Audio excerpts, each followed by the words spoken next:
Today is Monday, July 21st, 2025, and this is William Michael, the headmaster of the Classical Liberal Arts Academy. I'd like to take some time today to talk to Catholic men, Catholic fathers and husbands who are concerned about Catholic culture. I'd like to address really a fundamental issue in Catholic culture that I think is problematic today that we have to fix if we're going to improve Catholic culture moving forward, because it's pretty obvious that Catholic culture is collapsing. And we can visit a museum, we can take a trip and go visit an old church and say, look how beautiful this is. But we have to acknowledge the reality that nothing new is being created.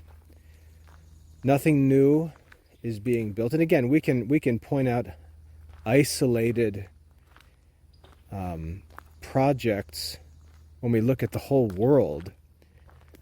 But to look in our own parish, in our own diocese, in our own area where we live, we have to admit that there's not much being done. There's not much being done in terms of education. There's not much being done in terms of music or the arts. There's not much being done in terms of architecture. There's not much being done in terms of Catholic culture. There's not much being done that's new. We're not contributing. Our generation is not building and producing. We're just looking at stuff that was produced by other generations, using stuff that was produced by other men. We're just consumers of culture rather than producers of culture. And this has to change. We've got to break out of this habit of consumer culture and become producers of Catholic culture.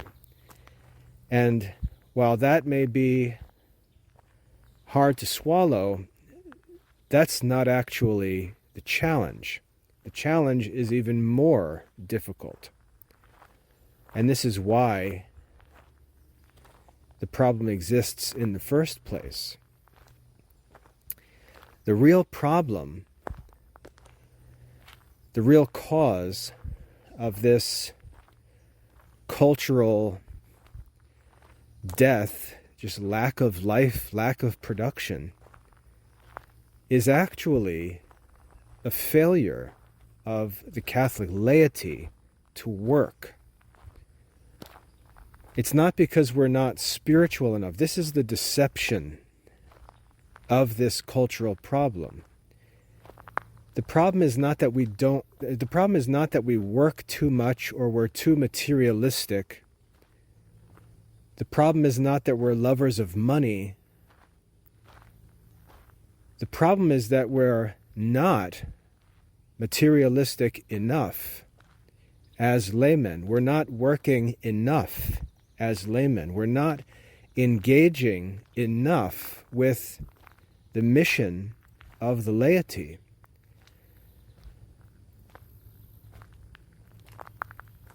And because we're not working and engaging and producing materially the resources that are necessary for the good works that are needed to build Catholic culture, the resources are not available. Because we don't work enough, because we don't engage with the market diligently, prudently enough, we don't have the resources to do the good works that need to be done. Now, this aversion to material things, this aversion to secular work, this is popular in modern Christian culture because we've got this shallow, lazy, childish view of devotion. And we think that if we go into the world and work among non-Christian men for the sake of obtaining secular education, secular positions of influence, material possessions, wealth, and so on. And I should add to that, professional skills, technical skills, craftsman skills, and so on. We think that that's worldly. That's worldly behavior that Christians should avoid. And so Christian men end up spending their time just sort of piddling around with religious activities, telling themselves that their religious activity is a sign of their great devotion. But what this really is, it's really a busybody culture that even St. Paul mentioned in the New Testament. He talked about the problem, even in the first century, of this tendency to become idle for the sake of a false idea of religious devotion. He warned about men being idle, men not working, men not providing for their own needs and for the needs of their households. In fact, he said that if a man doesn't provide for the needs of his own household, he's worse than an unbeliever. Because even unbelievers work and provide for their families, and we're talking about virtuous unbelievers. So St. Paul, who is the church's greatest missionary to ever live, criticized men who didn't work. And Paul himself worked with his own hands, doing a simple secular trade. He was a tent maker. He was a craftsman. And he worked, and this is really the model that we need to look at. He didn't choose between work or religion. He worked for religion. He engaged in secular work for the benefit of the Christian religion, for the benefit of the gospel, for the benefit of the church. That was his motivation to work. He worked doing secular activities, worked in temporal affairs, and did so gainfully for the sake of profit, skillfully, so that he himself could provide for the material needs of the work of the Catholic Church. And I'd like to challenge men to look at St. Paul and see how true devotion in the church, because the church itself is a visible, temporal institution. It has bills to pay. It needs material things. It needs material resources to function, to operate. We need to look at St. Paul and see a model of a life where there's no false division, no false dilemma between working in the secular world for material things and preaching the gospel with the greatest devotion. There's no division between those things. We don't choose one or the other. What St. Paul shows us is that the right choice is both. The right choice is both. We have to work in the secular world unapologetically in order to gain control of material resources and then use those resources for the sake of Catholic religion, for the sake of Catholic education, for the sake of Catholic culture, and so on. We have to resist this lazy and childish, self-excusing game where we pretend that men who get married in the world and choose not to devote themselves to actual religious vocations need to then go and show themselves quote-unquote religious by using their religion to excuse them from the work of the laity, which is to direct temporal affairs according to God's will. Religion is being used as an excuse to just be effeminate and lazy and useless. St. Paul, whose devotion, whose evangelistic zeal, whose courage puts all of us to shame, didn't see secular work and money-making as something contrary to his Christian devotion or ministry. In fact, it was essential to it because it gave him the ability to do the things that needed to be done. And he and his companions worked to earn their own bread, as he says again and again through the New Testament, so that they weren't dependent on anyone for their ministry. They could do what needed to be done. They could go where they needed to go. They had the supplies that were needed for whatever came up in their ministry, and they worked to earn those resources by their own skill through secular occupations.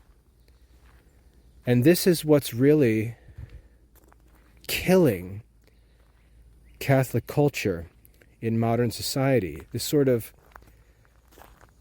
movement in culture that calls men out from secular occupations, out from gainful, profitable work in the secular world, to go and dilly-dally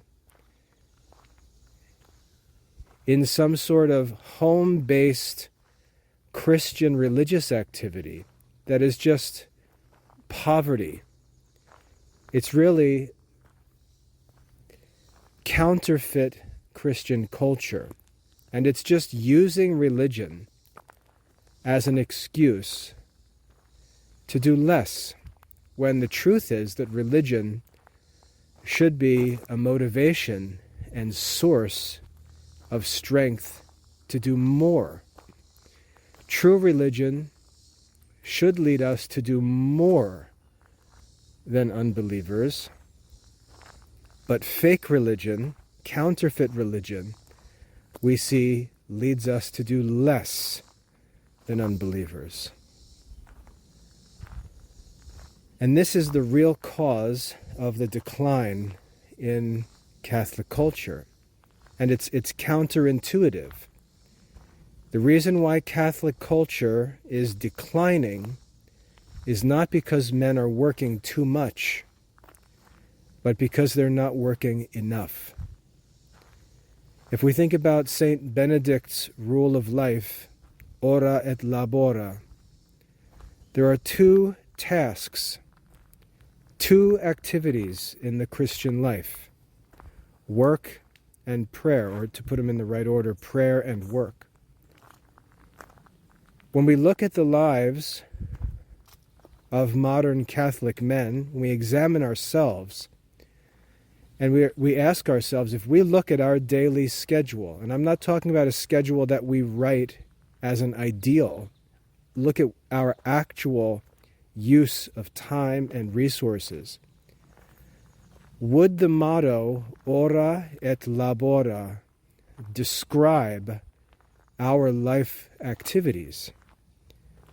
If you were to look at a record of our daily activities, would that schedule, would that record consist of prayer and work?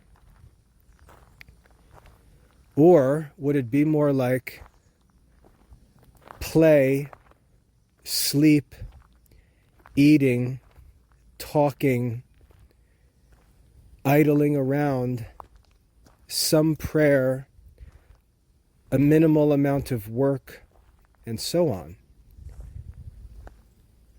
There's not much study being done, for example, by Catholic men. There's not much formal study.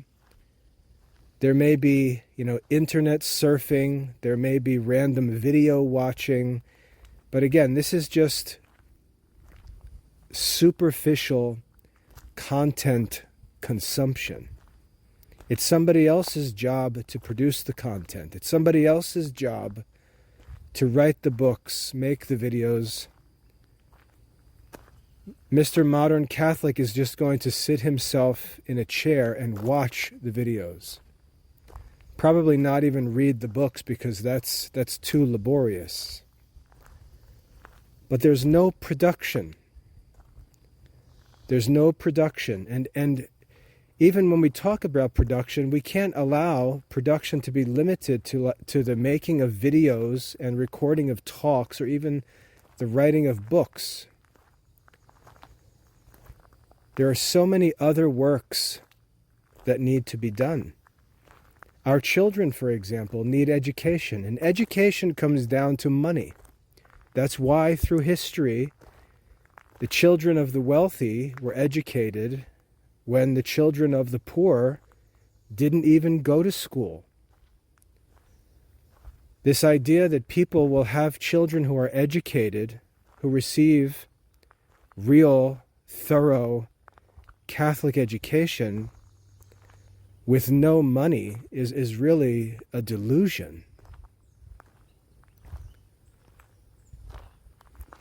In history, men who didn't make money, men who didn't possess resources, their children were not educated.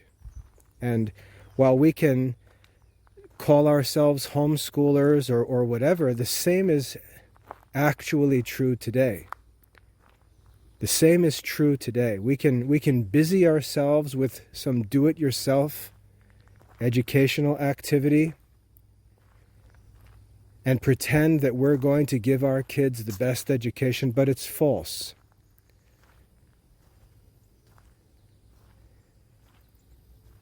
True education requires great resources because all sorts of works, all sorts of activities, all sorts of expenses and costs need to be provided for.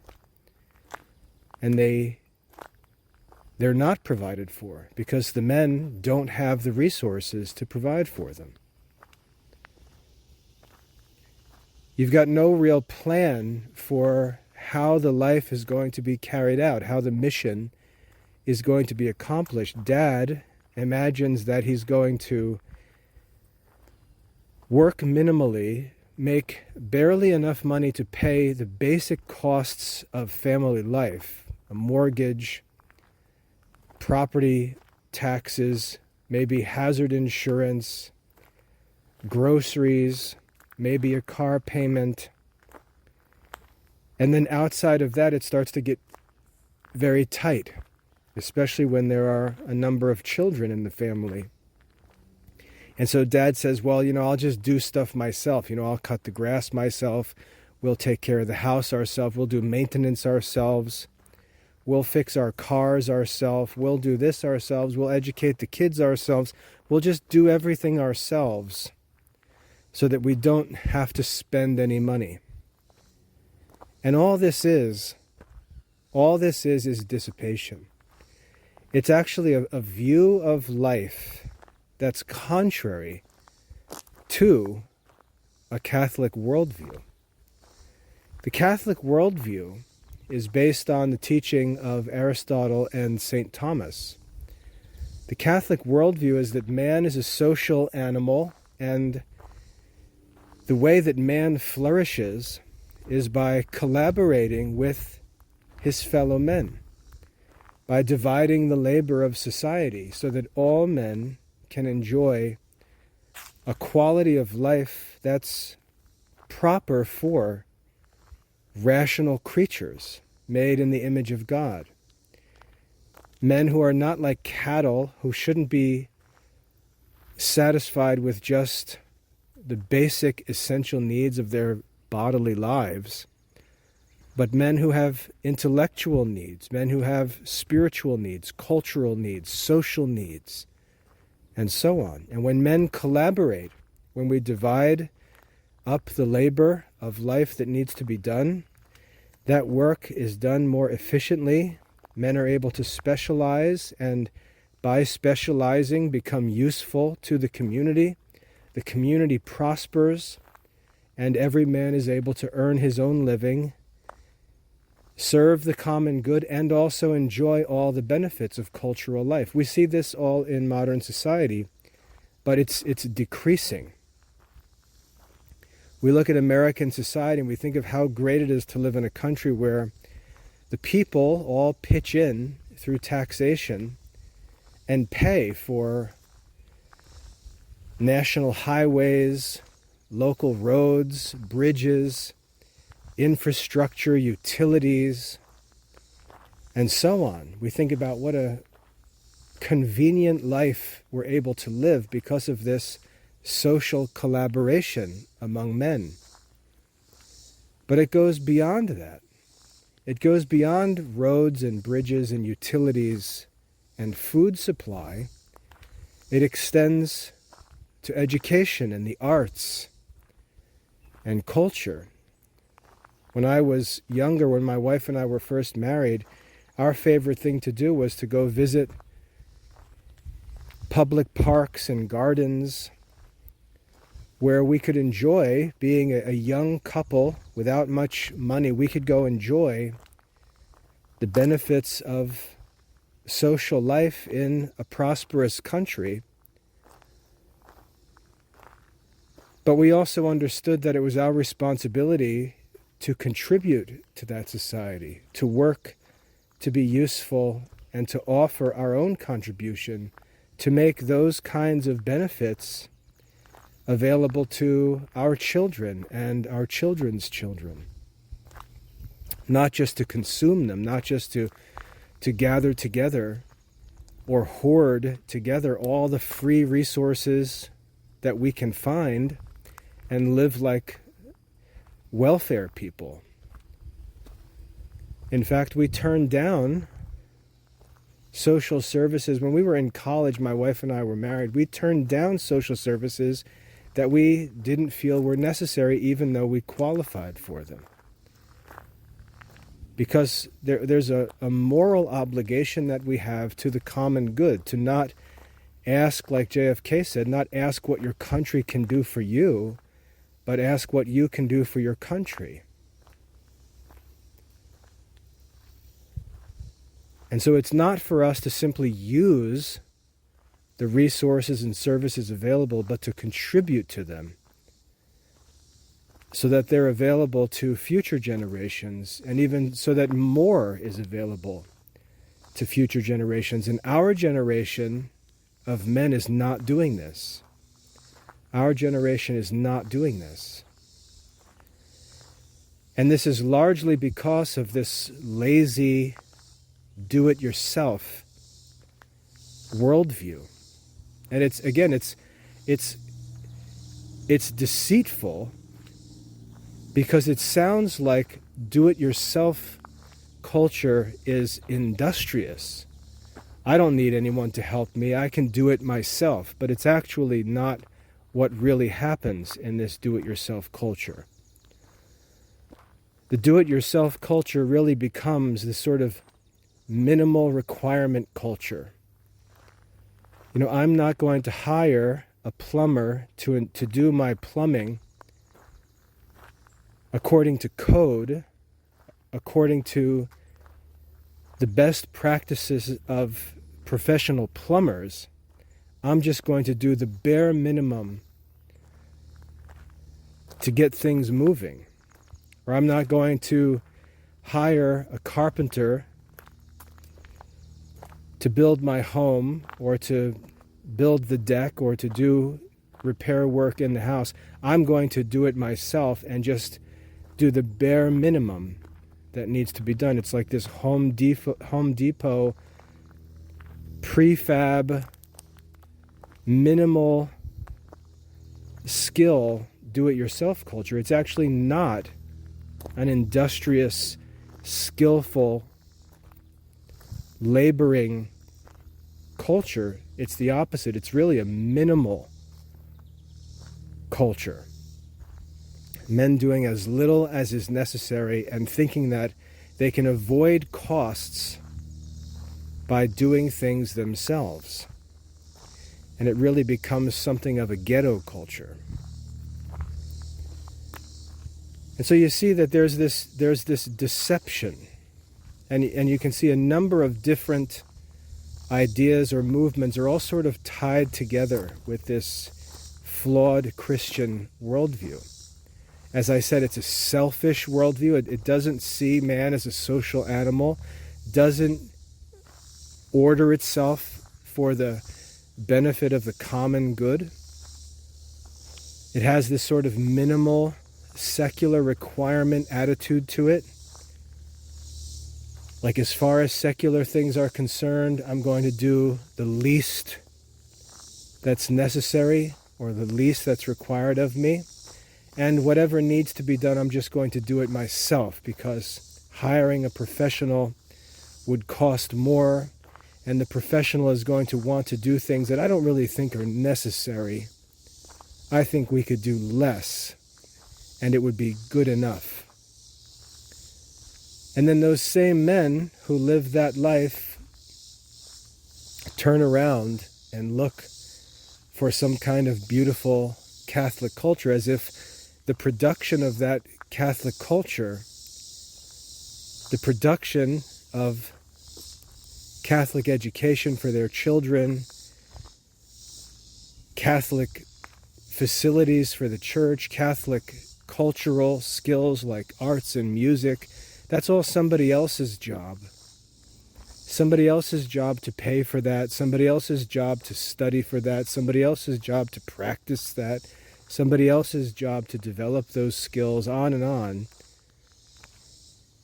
And their job is to simply show up on a free Sunday morning and enjoy the show.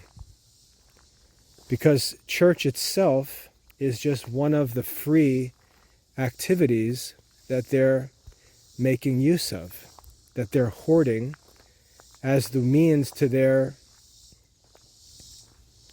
do-it-yourself life, their frugal life. And we've got to break out of this lazy, selfish habit and realize that the laity, the mission of the laity, is to go into the world and run things, to work to control things, to work to direct things, to be the ones who control the resources, to be the ones who have the influence, to be the ones who control the different industries, to be the ones who have the resources to do whatever the church needs to do. If the church needs a new facility, the laity is supposed to have the resources, have the skills, have the professionals, whether it's lawyers or accountants or carpenters or masons or plumbers, electricians, engineers. Catholics should be the ones in those positions.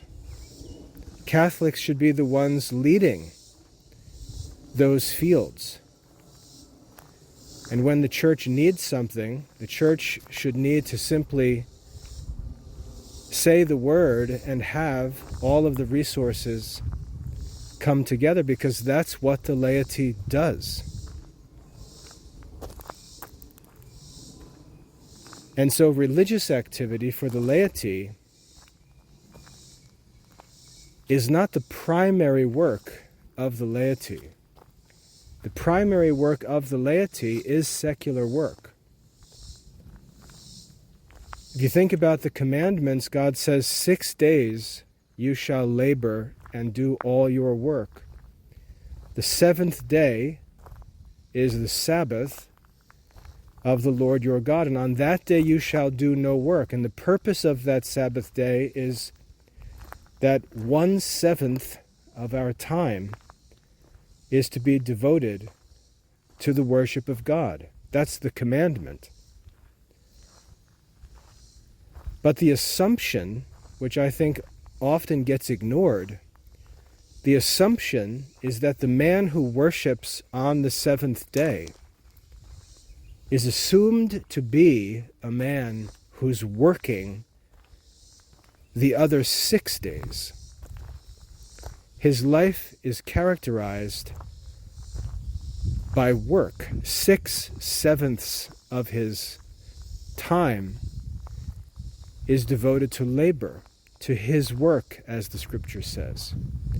And 1/7 of his time is set aside, is consecrated to the worship of God.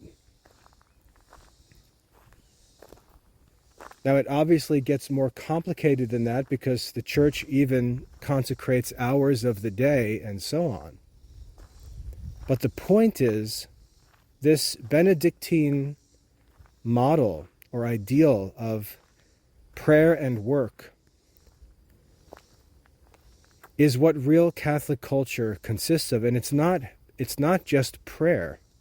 It's not prayer and religious devotion, prayer and religious reading, prayer and religious study, prayer and Christian fellowship, prayer and whatever, fill in the blank with your religious activity. It's prayer and work. And that labora, we're talking about secular manual labor.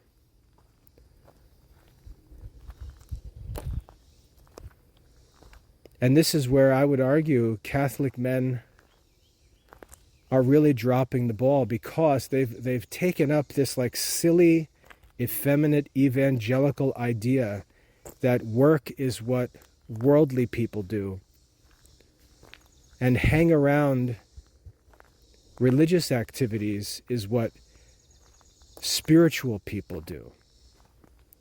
I would argue that that's the busybody culture that St. Paul condemns in the New Testament. And remember, Paul is the missionary driving the growth and expansion of Christian culture, and he's got to tell these other men to get to work. He himself is the spiritual leader in these communities. He himself is the evangelist. He himself is the one who is teaching. He is the apostle. And you've got these deadbeat busybodies just idling around pretending that they're religious, when the one actually leading the religion is himself working with his hands to be able to support and fund the needs of the Christian community, of the work of the gospel. And we see this today. This busybody culture has become the modern Christian resource consumer culture. And it's for Christian men, not women, it's for Christian men to break this bad habit and create a positive working culture. I'll give you an example from my own life. When I was in college, I was going through a conversion experience and becoming aware of spiritual things. And I wanted to devote myself to this life of the Christian laity. I was already committed to a woman, a Christian woman, already planning to be married when I was 19, 20 years old. I met my wife when I was 17. We were both in college together, and I understood very clearly that in order to be a Christian man, in order to be faithful to Christian moral teaching, I needed to provide for my wife so that she could fulfill her Christian duties as a Christian mother. And so I took it upon myself to undertake the secular work, and I got into education, educational curriculum development and administration as my temporal affair that I worked to direct according to God's will. And so I started teaching and working in school administration. But that led me to see the need for other things, because the Christian schools were just so weak, so underserved. They don't have money. They don't have enough resources to even operate and do the kinds of things that schools need to do. I realized this when I visited Catholic University of America with my wife a year ago. You can just see that the buildings, which were built by another generation, they're just not being maintained. And not only are we not building buildings, we're not even maintaining the buildings that we've inherited.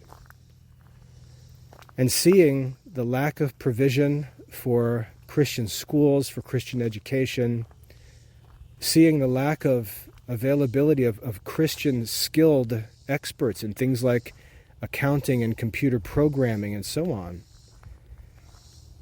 I had to take upon myself as a classicist, which was my actual occupation, I had to take upon myself the need to learn how to do other secular activities, because there simply was no way to get those things done, because everyone is trying to be spiritual.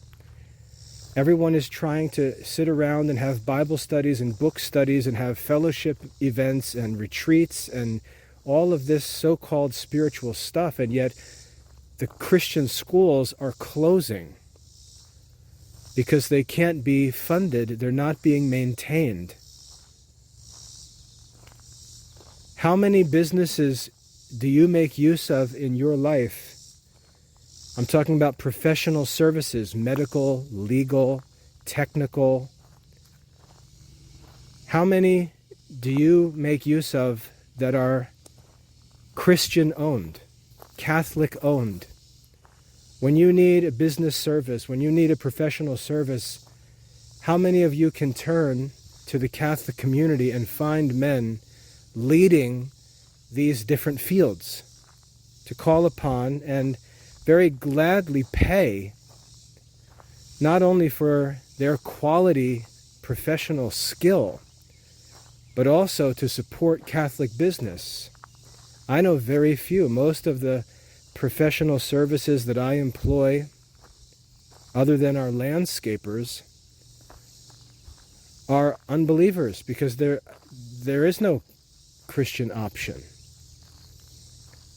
Catholic parents will complain to me that we use something like PayPal to process payments in the Classical Liberal Arts Academy. And my question is, well, what Catholics are leading in the world of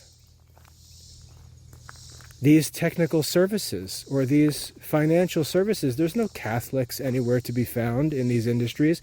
They may be employees,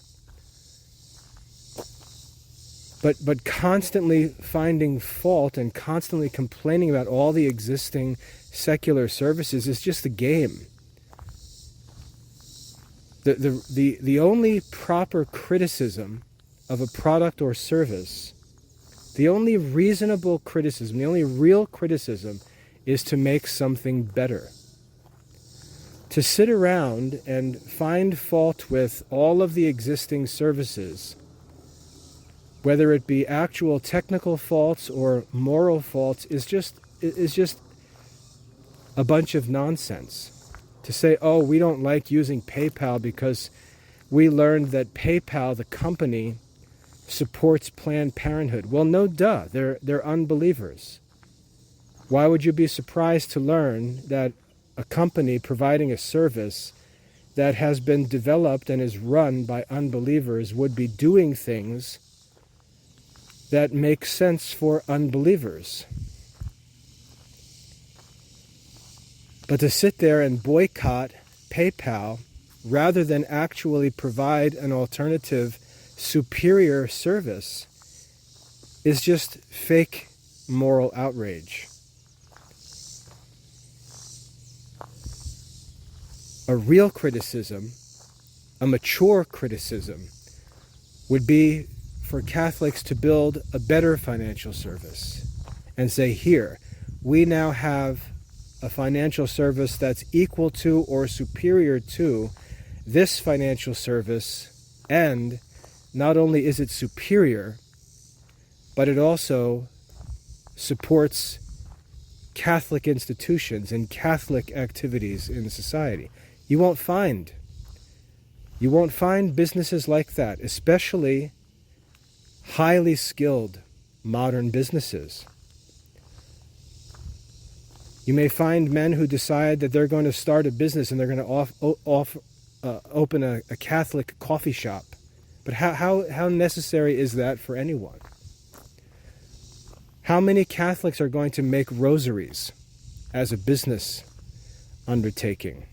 You see, it's just this shallow view of Catholic business.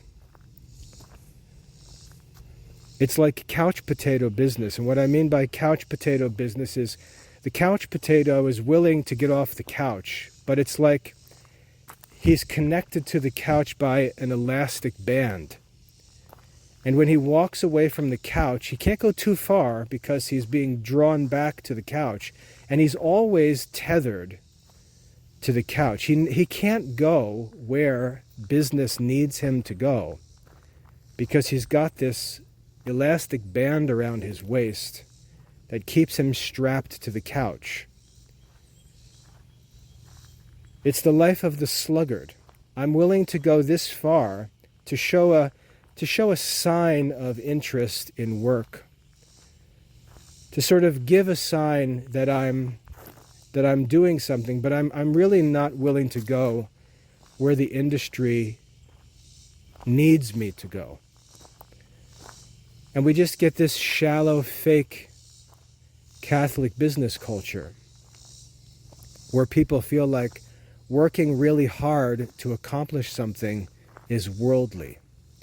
When we look at the businesses and services available today, we look at the big tech companies like Google, we look at the big retail companies like Amazon, these big financial services like PayPal. We can excuse ourselves and say, oh, well, these are all giant corporations. These are all enormous public companies. But that's not how they started. That's the result of their success. But when we go back to the history of these companies, we find that Amazon was started by Jeff Bezos in his garage. You can find pictures of his original office. I think it wasn't even his garage. I think it was his parents' garage. He had a table and a desktop computer, and that was Amazon.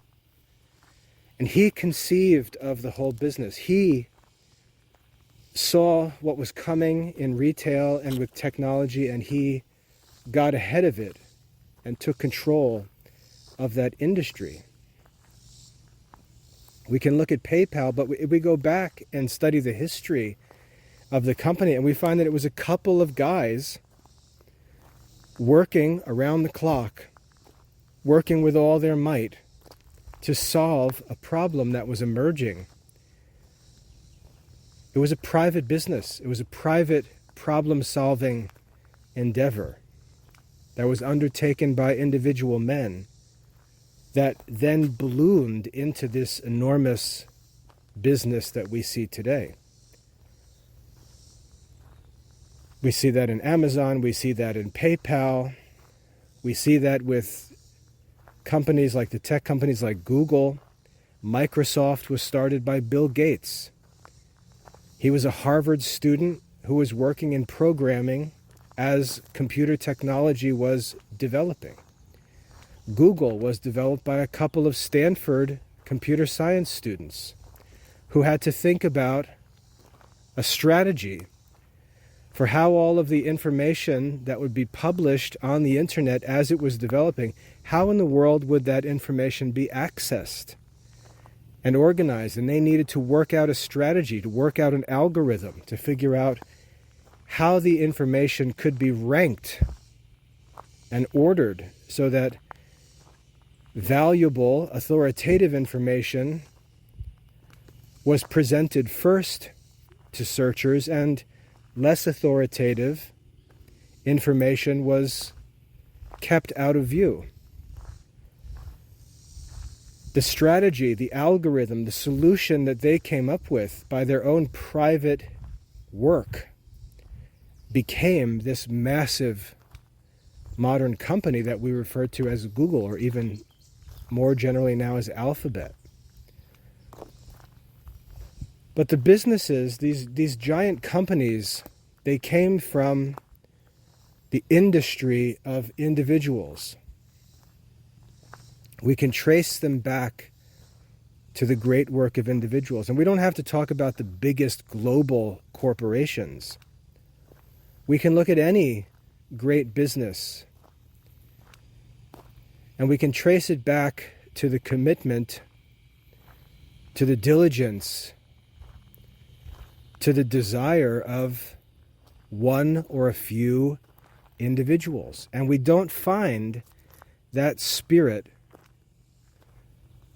We don't find that spirit among Catholic men. We don't find men saying, I want to get ahead of this industry that I work in, get ahead of this field, get ahead of this business.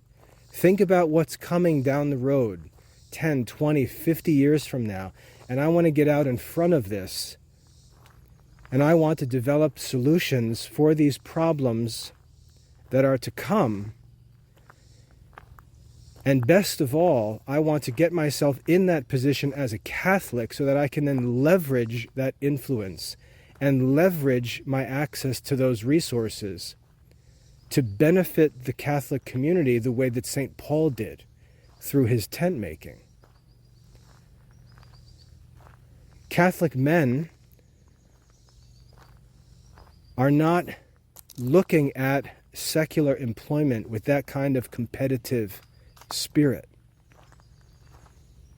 When we look at other religious groups, we look at Jews, for example, they're notorious for living like this. They're notorious for focusing on business and taking control of industries and then enjoying all of the benefits of the control of those industries and bringing the benefits into their Jewish communities. I'm very conscious of this because I grew up in Edison, New Jersey, and the next town over from us, Highland Park, was almost entirely Jewish. And when I was growing up, we all knew that the Jews were all wealthy and influential. You could drive through Highland Park Monday through Friday, and it would be quiet. You drive through there on a Saturday, on the Sabbath day, and all the Jews were out. They were out for walks with their families. They were all on Sabbath. And the place was just packed with Orthodox Jewish people. And that entire population disappeared once the work week began. They were working. And you would run into them in all kinds of unexpected places. My father was an electrician, and when I was 17, 18, early in college, my dad, when he got busy, would call me in to help him, and I would go and help him. He did industrial electrical work. And he'd be working in warehouses and manufacturing plants and things like that, and I would see all of these strange businesses. For example, one company that we did work for was a manufacturing plant, this giant warehouse that was manufacturing handbags, book bags, all kinds of bags. And you see, you go to Walmart and you see 2 aisles full of bags, and you don't think about where these bags come from. But running this bag-making manufacturing plant were a couple of Orthodox Jewish men.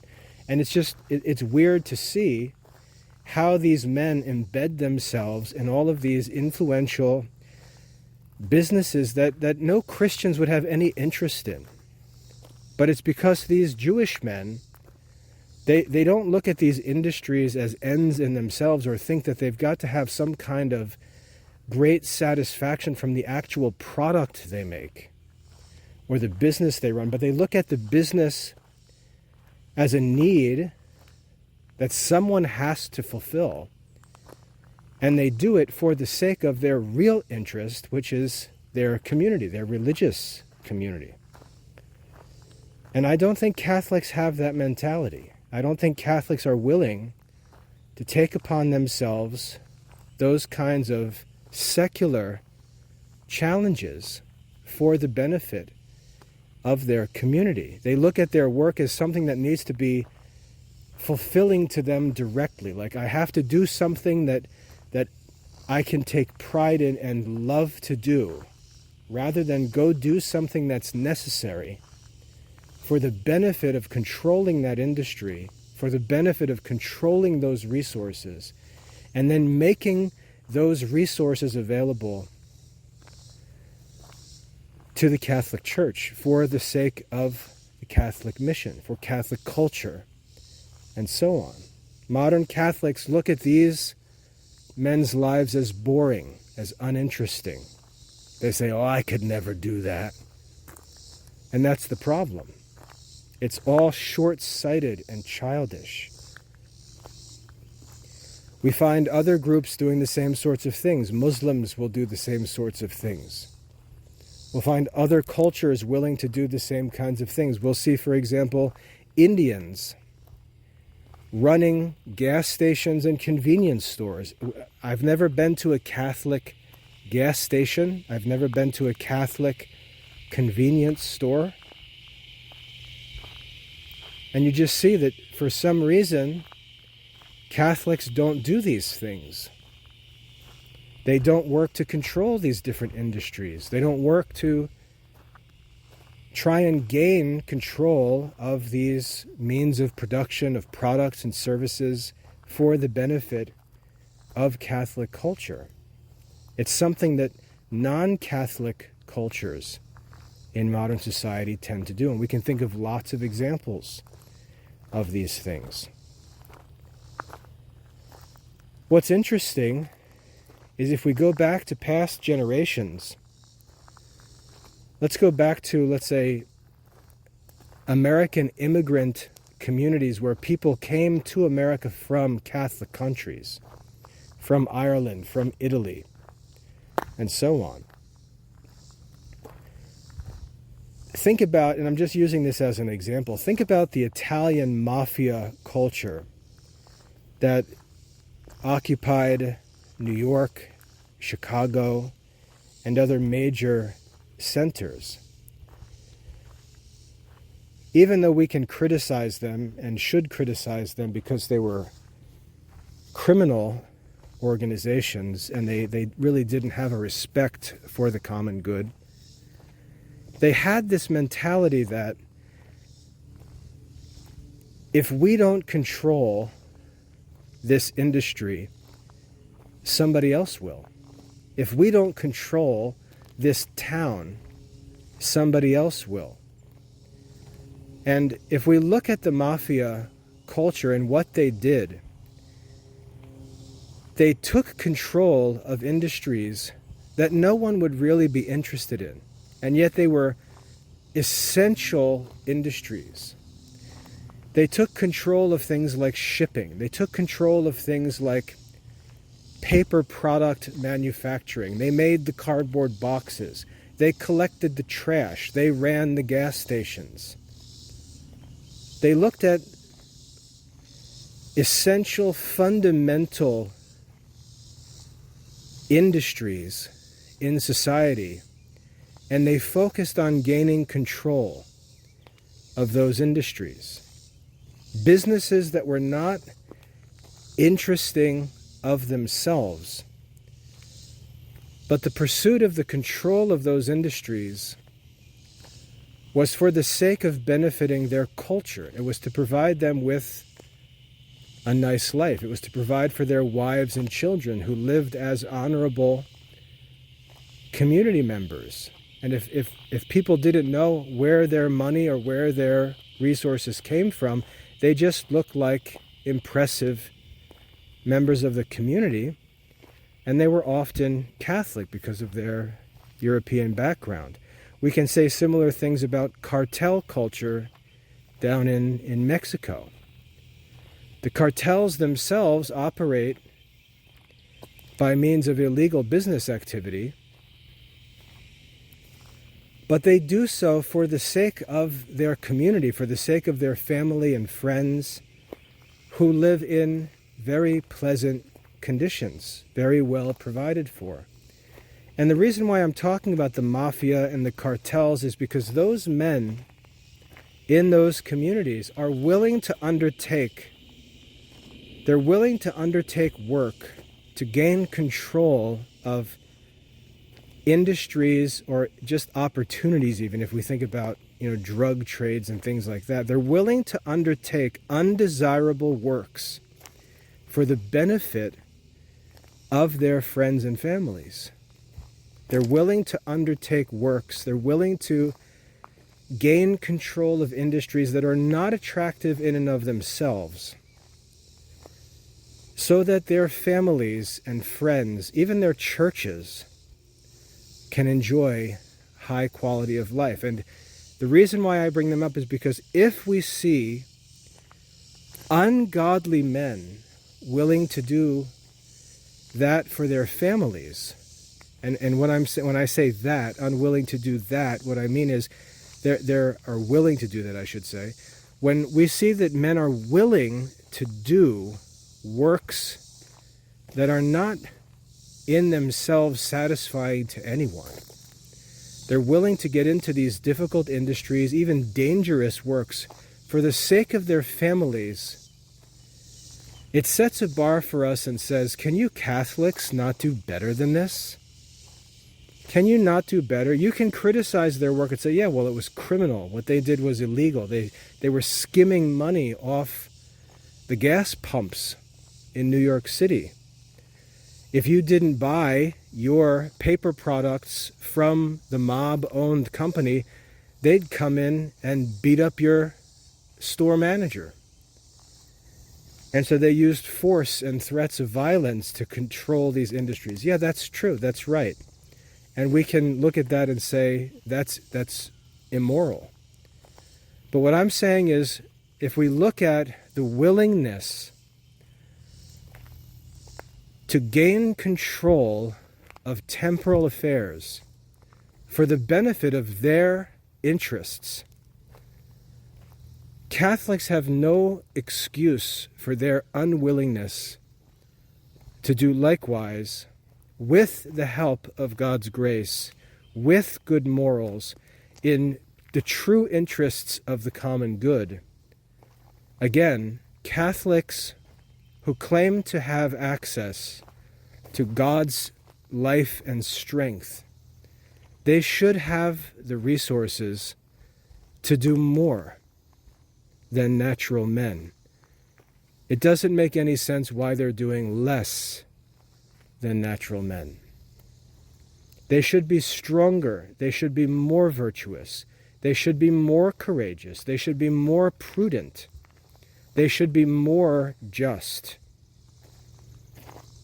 And even if they were prudent and just and courageous and temperate, even if those things were true, those are just natural virtues. Above and beyond that, they should be motivated by spiritual ambitions, by faith and hope and charity, which are the true marks of God's life in us. And when we look at Catholic culture, and I'm talking about men, we just don't see this culture. We don't see this evidence of superhuman virtue. We see Catholics instead retreating from these industries, running away from these challenges, hiding from these opponents, and pretending that effeminate, cowardly lifestyle or disposition is somehow caused by their Christian devotion. What's even more bizarre is we'll see these men, on social media talking about how they love the Crusaders and how they would be willing to go and fight in a crusade, and yet they're not even law enforcement officers or soldiers in their own generation. It's just this childish world of fantasy. These men who don't do the things that they imagine themselves to be interested in. They don't do the work of strong, courageous, prudent men that they imagine themselves to be because they're Christians. It's just this problem of Christian arrogance. But they don't do the work that they imagine they would do if called upon, when they already are called upon to do it. But when the calling presents itself with realistic conditions, they avoid it and say no, and then talk about, well, if I was called, and but they've already rejected the opportunities to respond to such callings. And Jesus teaches us that he who is faithful in little, that's the one who will be called upon to do more. And so the way we prove ourselves is not by talking about how, if I was called to be the President of the United States, then No, you become President of the United States by first becoming a school board member, a town council member, a mayor, a county commissioner, a state representative, and there's a cursus honorum, there's a course of honors that builds up to a high political office. And this talk of if I was called, and while the works are all around us that anyone actually interested in those ends would undertake, but you've excused yourself from all of them because you imagine that they're inferior. They're beneath you. And what you're really doing is just idling around as a busybody, talking about standards and ideals and criticizing the work that men do, criticizing priests. I see it all the time. Laymen complaining the priests don't offer enough confession times, complaining about the ministries of men who actually undertook the Christian ministry. And imagining or being self-deceived to think that your ministry of reaction and criticism and consumption and consumer feedback is some kind of real Christian life, while Christian culture disappears from the earth. It's a real delusion. And Christian men have to get in front of the mirror and be honest with themselves and say, dude, you're not doing the work that men, Christian men, did in past generations that built and maintained Christian culture. You're not doing, as a layman, you're not doing the work of a layman.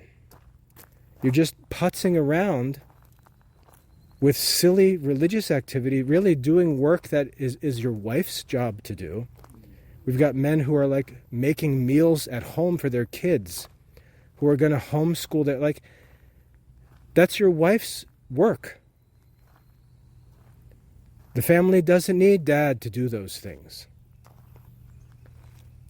The society, the broader community, needs dad to do work that only dad can do, and that work is by nature outside of the home. That's why we have housewives. They take care of the work that needs to be done at home. When men went away as soldiers and left home, their families didn't fall apart. The kids didn't starve because there was no dad around to make them a grilled cheese sandwich. Women, with all of their strength and wisdom and skill, are capable of handling all of the work of the household, and it's their vocation. Men, by their nature, as even pagan philosophers taught before Christianity, men have the physical constitution, the mental constitution, the freedom biologically to go away from the home into the world and work with other men to serve the common good. That's the work that needs to be done. That's the work on which Catholic culture depends. We can't simply consume what men of past generations built for us and left for us. We've got to ask what we're building for the next generation. We've got to ask, are we even maintaining what we inherited? Or are we just consuming it and watching it fall to pieces? That's the work that Catholic culture really depends on. The priests can't do it. Our wives and children can't do it. The only people who can do this work are the Catholic laymen, and they're not doing it. They're trying to hang out with priests. They're trying to hang out with their wives and children. And in doing so, they're not showing themselves faithful. They're just neglecting or running away from their responsibilities, like Jonah trying to get away from God's call to go to Nineveh. And it will never, ever work. And we need to be honest, because if we don't fix this and don't commit to taking upon ourselves the works of Catholic men, it's all going to collapse, and it's going to be our fault.